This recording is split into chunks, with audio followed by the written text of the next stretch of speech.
understanding, and to conclude, in English.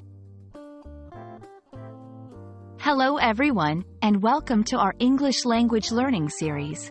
Today, we're going to delve into a commonly used phrase in English, and to conclude.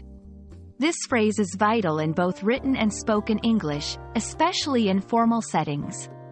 So, let's unpack its meaning, usage, and nuances to help you incorporate it seamlessly into your English communication. And to conclude is a transitional phrase often used in speeches, presentations, and writings. It serves as a signal to the audience that the speaker or writer is about to summarize their main points or present a final thought. This phrase is particularly useful in structured or formal communication, where clarity and organization are key. The right moment to use, and to conclude, is typically towards the end of your discourse. It's a precursor to your concluding remarks or summary.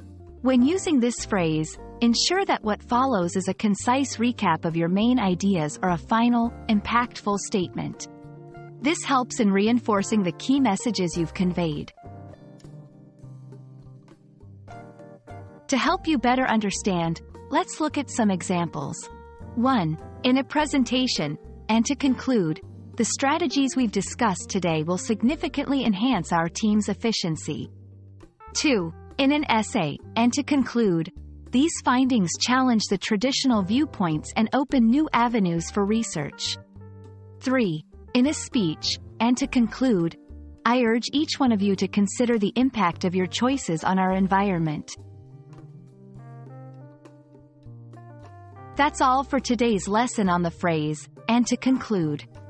I hope this video has clarified how and when to use this phrase effectively in your English communications.